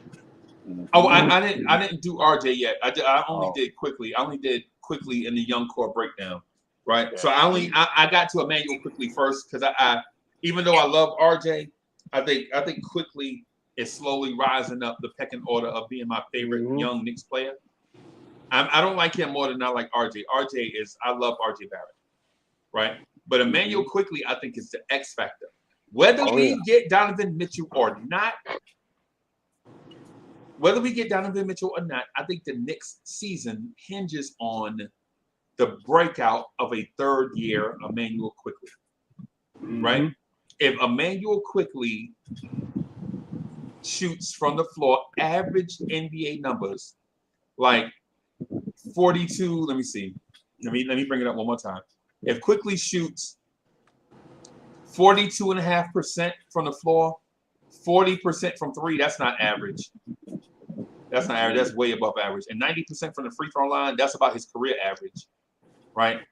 If Quickley shoots 42.5, 40, and 90 based on his current projections as an NBA player, and that is 7.2 shots, field goals a game, and 5.7 free throws and 3-pointers is at 9.128. Emmanuel Quickley can average 22.029 points a game. Right now, what that sounds like to Knicks fans is like, where's Quickley going to get all those shots from? He's going to get. Just think about this. So you already counted his shots from last year. So you pinch off of the shots that are vacated by Nerlens Noel and Alec Burks. That's exactly where he gets his shots from. Where's Cam Reddish going to get shots from? He's going to get the rest of those shots from Nerlens Noel and Alec Burks vacating. So there are, I think, a total of about 14 shots. You give Quickley 3, give Cam Reddish the other 11, and I think you see both of those guys break out and have career years. And that is with the addition of Donovan Mitchell, right? So where's Donovan Mitchell going to get his shots from, right? Where Donovan Mitchell is going to get all of his shots from, Donovan Mitchell is what, about 19 shots per game, right? If he's the starter, Fournier is gone. Them. Now we talking. You talking about Fournier and Derrick Rose gone? Yo, anybody seen Choplo? I'm gonna just say Choplo name 3 times and see if Choplo pop up, man. Yeah. Choplo. Bim! Oh, Whoa, hey, Bim. y'all. See my little niece? See my niece? Hey, little niecey. Hey. Oh, yeah. Hey, Uncle Chop, give us some money, Chop. Yeah, give us some money. Ask him for some money. It's good, Chop. Baby. Chop, give us some money. Come on, Chop. That's my niece, man. She big time, girl. Give her $100. That's cute. What y'all watching the game? Hey, Chop, they saying give your niece some money. Yo, it's no Queens get the money. It's Brooklyn, baby. Whoa. Sorry, Hardware. Whoa. Come on, Chop. Sorry about that hat. Yeah, man. What's good, Chop? The Mets looking pretty good. You're ready. Yeah. Greenlee's like, my next. Greenlee wants a date. Young man wants a date. Drop love. Oh boy. Yeah, man. You gonna get me in trouble with? I know. Nah, man. Nah, hey, but yeah, man. I think the uptick in Emmanuel Quickley's numbers is not a desperation move from a Knicks YouTuber or out of the possibility from a young Knicks player that wants to become special. All it is natural progression. The dude naturally gets better as an NBA player, and his role is increased because he's no longer a rook. He's a young veteran. So all you're saying is a young veteran is getting better now that he's taking more of a role in the Knicks offense and defense. So he gets a little bit more shots, right? He gets a little bit more responsibility. He takes over more stuff from Derrick Rose to keep Derrick Rose healthy if Rose is still here. Right? If Rose is gone, you may see those numbers, those opportunities for those numbers be out of here. Right? Be out of here. And I don't want to say that, make it sound like hyperbole or any of that stuff, but what I am saying is you saw the jump in a third-year RJ Barrett. Why would you say the jump for a third-year Ovi and a third-year Quickley is impossible? You saw it. True. You saw a third-year R.J. Barrett take the next step with Tom Thibodeau. Now, is it out of the realm of possibility for them to be a third-year jump with Quickley and Obi? And not I'm only asking. that, a lot of NBA players make their jump around their third or fourth year. So let's just look out of context for a second. Ja Morant, his third year. Brunson. Right.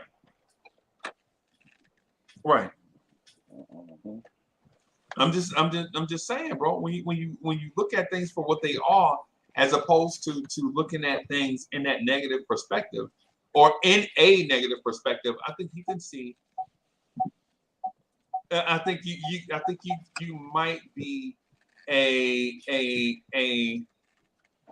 you might expect Grimes maybe not to take that huge step, right? Because of second year, sophomore slump.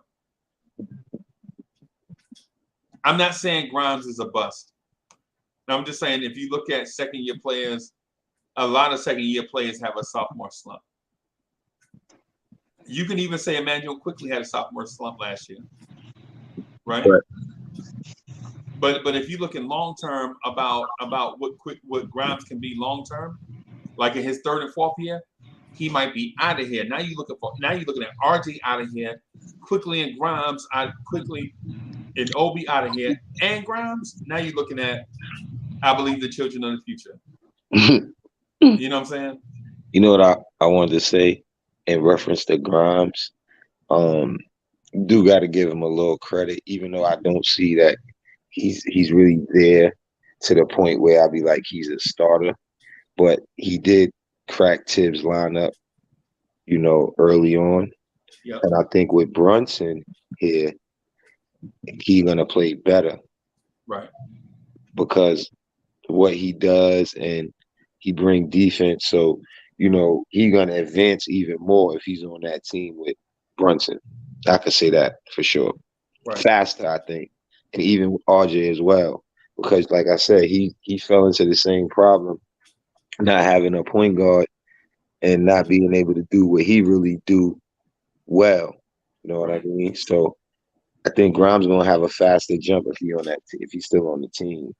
Honestly, this year, because he played D and he already kind of in good with Tibbs, and he's not gonna have to work as hard as he had to work last season, because the point guard is gonna change a serious dynamic in flow of the game. And even if he's not on the floor as much, if he's in the second unit, it's just to be easier for him. That's another thing. Who's gonna come off Rose will back up Brunson, right? No, we don't want that.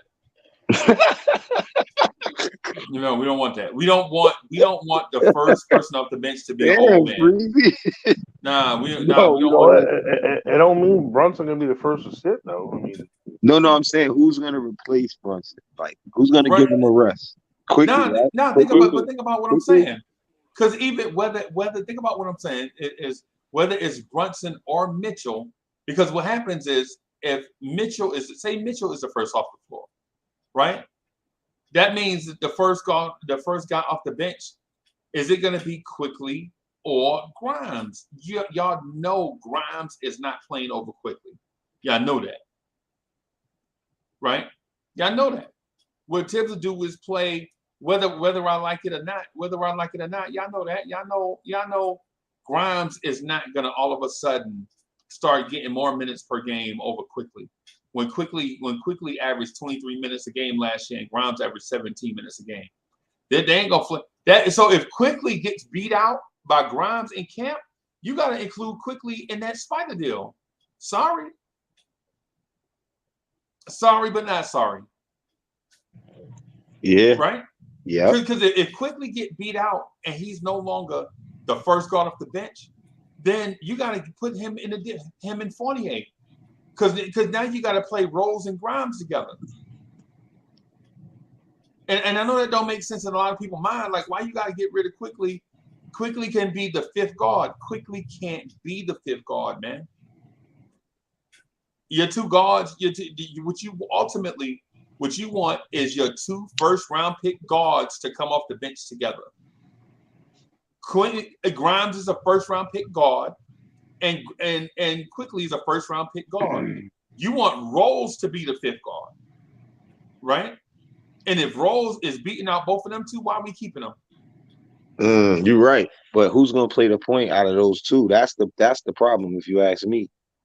Because Quickley to me is more off the bench at the 2, I think, right. And that's but what they why were not, grooming him for. Why not Spider? Why not Donovan Mitchell? No, listen, I agree with that totally, but I just feel like Tibbs was trying to find Quickley more minutes at the point guard, and we can't say he's gonna give him more minutes at the point guard this season, next season with Brunson. And then, like we said, he's not a great point guard. He's a good backup off the bench, bring energy shooting guard. He's always looking for his shot instead of looking to make a play. And I feel like if he would be more of that type of player, then it would be a different discussion. Some guys got to learn how to add those things to the game. When you see, like, you got a team, and even though you explosive in the summer or whatever, you still got time to grow. But you got a team where they're not letting you go crazy like that in the way that you've proven that you can do. You got to find other ways to get on the floor. You just got to make simple plays if it's there. But I've seen Quickley not do that. It's just simple plays I didn't see him make. So I can't say the coach is going to put him in as a point guard when you need to be making those plays to keep everybody engaged. You know what I mean? Unless you're going to score the ball. And sometimes he just would take it and he wasn't going in. You take it on yourself to shoot. If it don't go in, that's a bad shot, brother. Yes, sir. Yeah, because you at the point. Yeah, because low key Deuce is built more in the cloth of like what Brunson's doing than IQ. Like you're gonna have a continuation of what you're already doing at the point. Like IQ changes that. And with his speed and everything, he could really dominate more. Like when you watch other dudes with the same qualities like Quickley, they have an all-around game. They're not just looking for their shot. See what I'm saying? They use their speed and stuff to create for others. I'm not saying he don't do it. It's just like he do it more mainly with Obi. And I don't just see continuity in general. Okay. I think you're not giving Quickley credit, man, for being a like as a point. My thing is does he miss golden opportunities? Yes. Right. But when you look at his advanced numbers, does he pass the ball a lot? Yes. Does he have a high assist percentage for a bench player? Definitely. Definitely better than Clarkson and Lou Williams. Right? And so when we compare, we gotta be careful a little bit, like comparing him to Lou Williams, because for one, right now, or even prime Lou Williams is not an elite playmaker. Is Quickley an elite playmaker? No, not really. But you saw the uptick in Quickley's numbers from year 1 to year 2. You know what I'm saying? I think Quickley is there. I think he averaged 3.5 assists per game in 23 minutes. I think he's there, and I think the problem is you gotta want to do that stuff. That's why I compare other players with the same speed and the same type of game. They just want to do that stuff. I'm not saying his stats aren't decent coming off the bench, because you got to pass sometime. At the same time, when you're watching him, you see the shots he's taking, and I feel like he fit the more of that role to come in and want to shoot. Right. Not saying that Tibbs didn't put him at the point to try to see if he could be a point or kind of make him a point. I felt like he did that to try to find more minutes for him, because Tibbs liked Quickley a lot, and he wanted to try to find a way. Because remember, if he's not going to start, right, and you could move him to the 1 or bring him off the bench at the 2, that just find more minutes to put him in the game if he's going to be impactful to that game. And that's the only thing. I just feel like you got to want to be that type of player. And as far as the Lou Williams and the comparisons, right, he could be better than those guys, but that just fit his description. The reason is because he got an early start at doing those things, and he's not on a good team.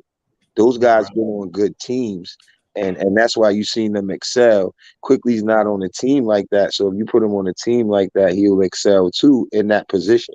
But on this team, you know, he's asked to do a lot. He's asked to do, you know, I'm not like trying to like not give him credit. I like him because he's getting better in a kind of like a bad situation.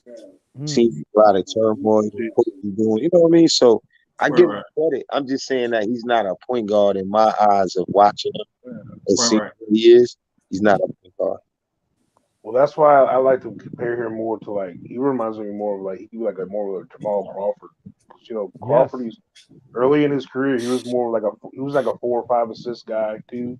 You know, and was scored in spurts obviously. Right. Once he settled into that 6-man role, you know, he was a full-time starter for a while, for about 5-6 years before he took on that 6-man role. And to me, I mean, I feel, you know, the way Grimes stepped it up in the summer league. I mean, I know it's only like 5 games, but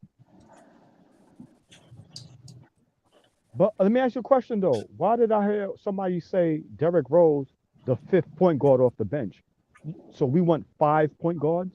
Or No, five not 5th point guard. Guards. Interchangeable. 2 No. or 1. It's 5th guard, period. Oh, 5th guard, period. Right. Not 5th guard off the bench. Oh, okay. Can I say something? Let me do this real quick. Paris Douglas, thank you for the generous contribution. Paris Douglas says Quickley and Sims are going to play a lot because of injuries. And Paris Douglas, thank you for the generous contribution. Paris Douglas says, honestly, who's better, Starberry or Donovan at age 25? See, I didn't want to. Ice Water, welcome to the chat. Will, go ahead, bro. That's a good one. No, I just wanted to say, shout out to my guy Savage NYC. He was saying something in the chat about Quickley not playing point guard, and me and Freezy talked about this before. Point guards play point guard from high school or middle school nowadays. Like it's like a real, like if you could be a all around point guard like Dame Lillard. Even Dame Lillard wasn't like that always. You know what I'm saying? Right. A lot of point guards just play their role. If their offense gets better and better, then you could be an all around type of point guard, like how Brunson is. When Brunson was in Villanova, he was more of a passing, creating plays. He ran a system. Right. So you just got to understand, you can't make a guy a point guard when he's coming into the NBA. No. Maybe you can if it's up to that player. He has to want to be it. That's why I was saying, like, you got to want to just make plays. Like, you know, not saying you're going to pass if you could score, but you have to know, like, Brunson will be a threat at scoring. And when the defense comes, he's going to make a play because he knows the right play to make off of attack and penetration, kicks. And then he's a threat. You know, Quickley was more just shooting threes from way outside a lot, reference to attacking more and being able to take people off the dribble. I'm hoping this season I see more of that from him. And then when he break his man down and break down the defense, he can easily either score or find an open man. You know, the game ain't really that hard. Dudes just don't have all the skill that y'all think. And I'm looking at it different when I look at it, when I see what they settling for. You know what I'm saying? If you really like that, you're supposed to be able to just go and make things happen more. You know what I'm saying? All of them need improvement, though. I'm not just talking about him. RJ as well. Yes, sir. A lot of improvement. And then Will, I want to what you just said is because when you in high school playing, a lot of these players they play those positions like Anthony Davis before he got his growth spurt, right? He was a point guard, right? Facts, but that's why he got ball handling skills. But he really don't run the one. LeBron run the one more, like, you know what I'm saying? For example, like, but he never really. But that's a good point. He definitely was a point guard. So he got that fundamentals from early. Yeah, the skills is there because of that, and he got the height, so he could put the ball down real quick and do a lot of stuff that the average big man wouldn't be able to do. And it's like when you young and you got height, right? They're gonna use you to get rebounds and stuff for the team because the guards are normally smaller. Like I coach teams, so I know. And that's why I teach some of my bigs how to handle the ball now because the NBA is more like, you know, Euro big league. Bigs could dribble now, so they're not just posting up. And then you watch the game, the young guys play. A lot of the bigs shoot threes now they pulling up. Like you watch the Elite Under Armour thing that was just going on. Elite 24 was on ESPN. A lot of good games. Watch the young players coming up. They could shoot, dribble, dunk, do everything that guards could do. And they 6'7", 6'8", 6'6" with hops. So the NBA is gonna be in a great place. A lot of these dudes y'all going crazy for ain't better than some of these dudes that still going to the 12th grade. Mm. And I'm telling y'all that. That's not true. All right, you'll see. Watch. You know the difference is? The difference is gonna be like the new guys coming in the league, right? Like what's the dude when number 3 went to the Kings? Look at the minutes they're gonna get comparing to like Grimes and the dudes that's on teams that's not getting them. You talking about Keegan Murray and Chet and all them dudes coming right in, right? Even though they're going on teams that they say is not good teams, that's why they're gonna play right away, right? But this is the reason why these guys is gonna catch up. And I know I said high school players, so I don't want to compare our players to guys that's still in high school, but I'm talking about where the NBA is gonna be in a couple of years, especially if they take the rule away. You got dudes going to overtime elite, going all over, going to go straight to the league, and you'll see like Scoot Henderson and them dudes coming up. You will see. Trust me. Well, here's what I'm talking. Y'all gonna forget about. A lot of dudes y'all ain't even gonna talk about no more for 3-4 years from now. Watch. Here's what I'm talking. Before y'all guys go, big shout out to everybody on the panel. You feel me? Big shout out to Blorange Tears for the love of the game. I love y'all guys, boys. I'll see y'all on another time, baby. Yo, yeah, pull up later, Greenie. Pull up later. Yo, Tom, I'll text you, Greenie, okay? I'll hit you. Yeah, text me. I put my number down in the private chat. What time you want me to get on, bro? Oh, we going on probably like 6 or 7. When the airwaves is clear, we gonna jump on. All right. I bet I'm on there. Big salute to y'all fellas. Y'all have a blessed day. You too. Be safe, bro. All right. Salute. Hard Will, I understand what you're saying about these guys. The guys in high school that are coming up now, they're gonna, they're learning how to dribble and things like that, but they're not fundamentally sound at all. They can dribble, but the fundamentals is just not there with these guys because they're not really getting schooled in how to play basketball. They're just on a professional level. Yeah, AAU is just running them out there. They're just running the balls out there and just go run, jump, dunk, shoot threes. But you look at these guys, the way that they shoot, they have horrible form. A lot of these guys. What guys are you talking about? Who are you talking about? I'm talking about the guys that are coming up in high school. This generation. Let's narrow it down to the top 100 high school players. No, when I speak, I spoke Pacific. So if you was listening, I didn't just say high school. I said I was talking about like the elite. They have elite 24. That's high school, right? They're in high school, but it's called elite for a reason. Meaning that even if they're not in the 12th grade, if they're not going to college right now, they ready to play on that level right now. That's why dudes are not even going to college. I understood exactly what you said. But he's talking about back in the days players. No, you said they don't. You said they can't shoot. That's why I'm like, what? What are you talking? I said crazy. Hold on a second. See, I didn't say that they couldn't shoot. I said they have horrible form. They're not really shooters. Just because the ball goes in the basket, it doesn't mean the guy's a shooter. These guys. No, he was talking about back in the days. Players we're not talking about back in the day. We talking about, bro. That's not my job, bro. People get paid to select those kids. These kids is the best in the country, bro. Like the top, they know how to shoot. Like I don't know what you talking about. Like name somebody who got because we got to listen to them. Name somebody who got a bad form. You gotta look at these Euro dudes over. But hold on a second. While you was talking, I didn't interrupt you at all. Sorry, bro. I played high school basketball. I played college basketball. I look at these guys. I've seen the Elite 24. The Elite 24 used to be in New York. I don't know if it's still in New York, but it used to be in New York at one point in time. Guys coming up, and these guys that you're talking about now, right? I've seen high school players, the top 50 players. I've seen, not all of them, but I've seen half of them. And they're lacking in fundamentals, and that really hinders you when you get to the league if you don't have any fundamentals. Now, I'm not saying everybody in the league has fundamentals. I'm not saying that. But what I'm saying is you're saying watch these guys coming up. A lot of these guys are not going to make it. you're gonna have a few, but out of that elite 24, maybe 3 will make it in the league. Out of that 24, you don't think that all 24 are going to make it because they're in the elite 24. Way more than 3. You're so wrong, brother. Not You're so wrong. not Yeah, five. actually, Not five. I'm Okay. gonna side. Here's what I'm seeing. Hardwell, I think 2 perspectives. One, historically, we're looking at when Magic came out, people started thinking, "Oh, we're gonna start getting taller point guards." It didn't really happen, but it's trending that direction right now.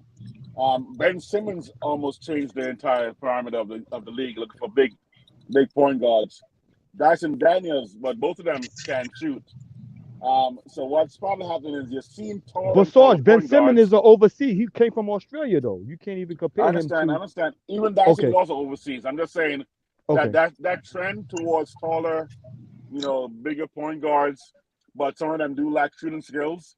It's happening more and more, but I do see the potential of the league changing, where the 6'2" is going to be considered. It's considered right now. It's considered short for a point guard.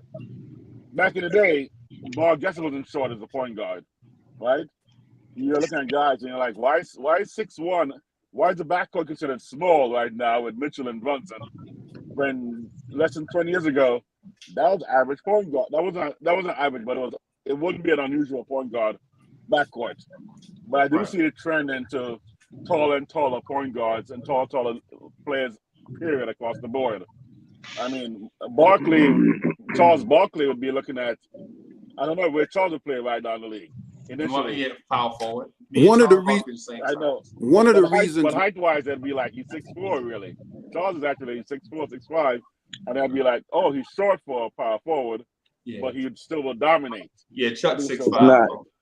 One of the reasons. Charles Barkley the same height. Go ahead, Ice Water, my bad. One of the reasons Michael Jordan is who he is. One of those reasons is because he was one of the most fundamentally sound players that you will ever see. Right. Mixed with superior athletic ability. Right. And because of that, everybody just picked up on the athletic ability and then not the fundamentals. Okay. And what I'm saying, somebody just mentioned Ben Simmons. Is Ben Simmons a fundamentally sound player? No. But they got him playing just point. a physical freak. But Philly had him running the point. Right. And then they wonder why they can't win. Ice water. Let me. I want to get kind of halfway between you and Hardwell because I understand where Hardwell coming from. Right. This class, these next 2 years, these cats that are coming out, they didn't just all of a sudden just appear on the radar, bro. These dudes have been scouted for years and years. That's what I was gonna say. Years, man. These next 2 seasons, the 2023 draft and the 2024 draft is probably going to be the best crop of kids to come out since the Magic Johnson, Mark Aguirre era. And Ice Water, I don't expect you to remember that. You sound like a young. You sound like a young. No. I'm 50, so I know. All right, so you know exactly what I'm talking about. Then. You freezy age. You are freezy. Right. And just let me finish this thing just real quick. So Ice Water. So you remember the era in which Bird, Magic, Mark Aguirre, Isaiah Thomas came out, and you remember that stretch of years, right? That 4-year stretch. Yep. In that 4-year stretch, not only was the top heavy, but the draft was deep, right? And so to Hardwell's point, this season and next season are in that same vein where all these kids coming out, bro. We've been looking at these kids since 2021, since 2020. Like when these kids were like freshmen and sophomores, busting up juniors and seniors. Yeah, These kids right here have been busting up juniors and seniors in high school. So we knew that they were coming. It's the reason why Steve Mills did the draft. Steve Mills, when he did the Porzingis trade, didn't just just give me some first round picks and such a. The Knicks analytics department knew that the 2021 draft was going to be deep and the 2023 draft was going to be deep. because they could forecast. Like these kids were already on the radar, even way back And then. that's their scouting department. That's the scouting department. Right, but I'm gonna just say this. I understand where you're coming from about I don't expect these kids as many as it, because I don't think it's gonna be 3. I think it's gonna be about 10 or 11. But with that said, there is a human nature aspect of it, right? There is a natural aspect. You can't expect a kid that was in 12th grade or is in 12th grade this year going to college this semester that eat gummy bears and can only do 5 push-ups, you know what I'm saying, to step into the NBA and play against Giannis. Yeah, Giannis. Well, Freezy. I understand what you're saying, right? But let me show you another side to it. Okay.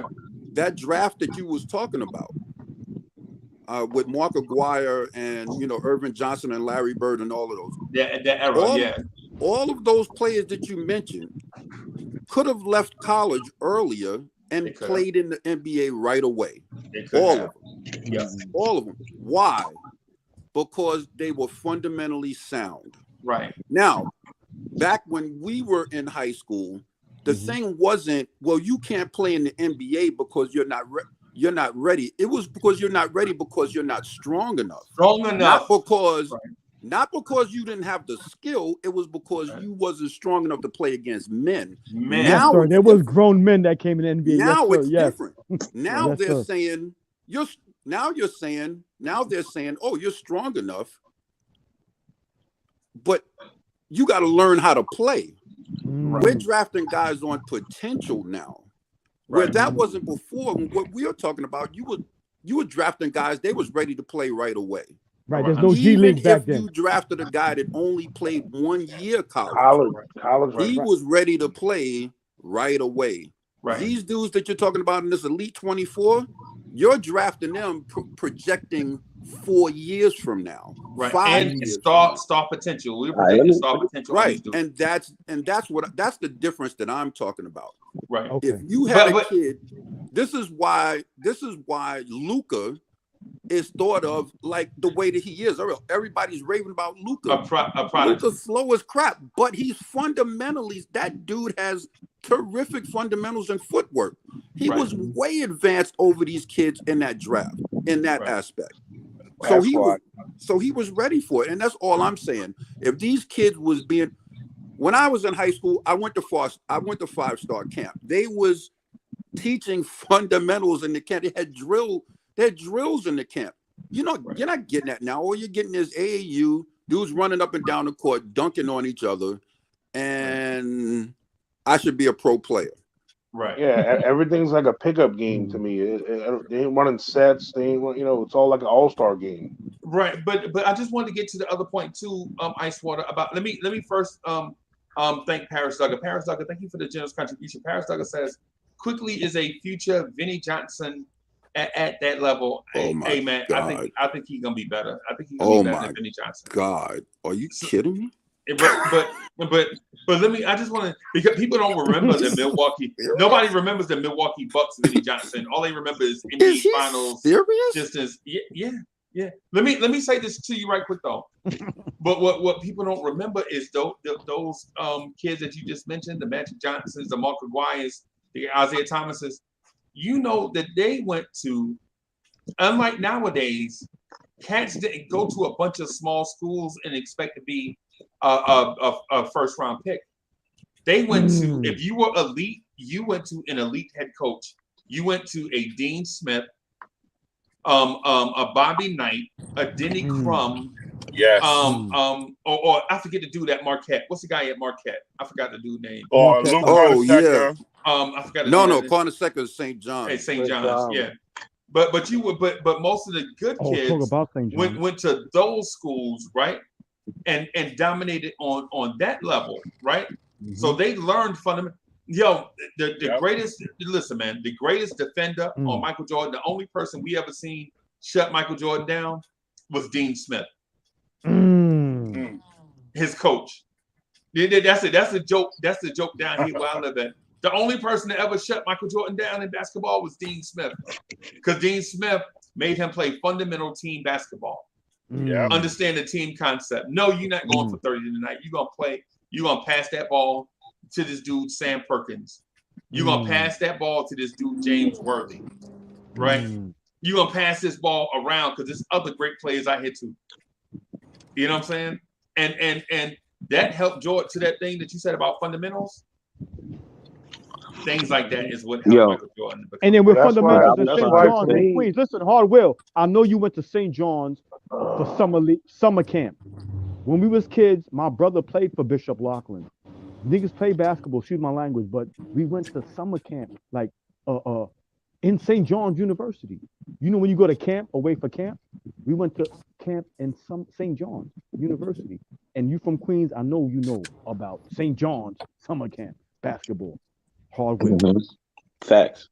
You already know. Yeah. What I wanted to say about, in reference to what he's saying, like the game has evolved so much, right? So, you know, you can't really, it's like knocking it. You can't knock the game where it is or talk about the talent level of the kids that's young that me, I'm not saying nobody in Pacific. I'm talking about how I look at it, right? You can't look at a product. Like I call these players microwave players because what they're doing it way faster because they're able to see. Like when you go so far back, like he said, he's 50. I'm a little younger than you. You go back to those times, you couldn't see. There was no YouTube to watch the moves. The game was played a certain way where you couldn't do all the stuff that they're doing now. The NBA decided to go in this direction. You feel me? So the kids that's doing what they doing, if you saying whatever kids you saw, I'm talking about totally different kids. Because the kids that I'm talking about, if they got height and they could dribble and all of that, and they making the right basketball play, that mean that they have the right people teaching them. Because nowadays they have trainers, they have AAU where they're playing the best people in the country, not just in a high school division. So it's a lot of things run different now from when we play. I played Riverside, went to college, I played high level too. So the point I'm making is you can't compare our time to this time, because when you see kids that could do what hardly no bigs or a lot of guards couldn't do in general, because they wasn't allowed to, really, right? Right. You just have to go where the game is now. And I think that if you judge them from, I was talking about guys going into 12th grade, or you could look at some guys going into college now, that just the level of the talent level is better, because even some of the guys that we look at now, they had a chance to look at these guys, study these guys, and as it evolves, it's going to be more talented players coming out. And we ain't going to always be saying they don't have fundamentals, because you see who win in the NBA, teams who play team ball, and even while you look what happened to Brooklyn and teams who just think they can put players with talent out there, that don't really work. So it depends on the system that they go in, and you know who teaches them how to play before we just say they can't do this, they can't do that. I just don't agree with that. I feel like talent pool is way more deep now. It's way more talent coming, and it's going to be different players taught different things. When you look at the league, as many foreign players coming in the league, they all have fundamentals. So, and that's where for me. But the I've been waiting for a long time to get worded. Hold on, one more last thing. And it's not only them, neither, because in order to be picked, if it's so many good players, right? And in order to be one of the mans of the league and the top guys, you have to know all that stuff. And these guys know how to dribble, know how to do everything. So, of course, to make them complete, they have to know how to make spacing and don't crowd the court and look what they had up. All this stuff they teach, and I teach kids nowadays. So you got guys from our era. Yeah, cut with the open hand free.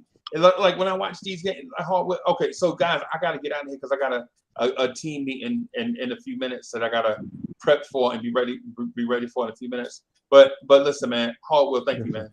Ice water, thank you, man, for coming through, bro. Yo, you got to come more often. Ice water, what's happening? Why you don't send the link out? You don't send the link, so you know. I didn't send the link. Why'd you say something in the chat? No, I'm just saying you don't normally put the link in the chat. So yes, we do. We spam it. Yeah, Bodega Wi-Fi be on it. We always be dropping it. Yeah. You know what it is? What we do is we probably do it early on in the show, and then once we get to talking, we just forget Yeah, about the conversation would be so great. Yo, All right, I'll look out for it. I'll look out for it more often. Yeah, good Before talking we to you, go. fellas. I'll talk to y'all soon. Wait, don't leave yet. Shout Don't out to leave the yet. dope Let panel. Harwell talk. Yeah. Don't No, leave I just yet. want to say one thing. Shout out to the panel. Shout out to the chat. For the love of the game is going on today around 6. If you want to pull up, you search it number 4 first. Bodega posted the link in the chat before. Pull up. We got an open panel. Anybody could join. Freezy Dope Show. I'll see you tomorrow, bro. Definitely pulling up for that. Yeah, but Harwell, hold up before Freezy go and close it down. I want to say, Chop, I gotta get out of here though, man. I know. I just want to. Thank you I for want to everybody salute.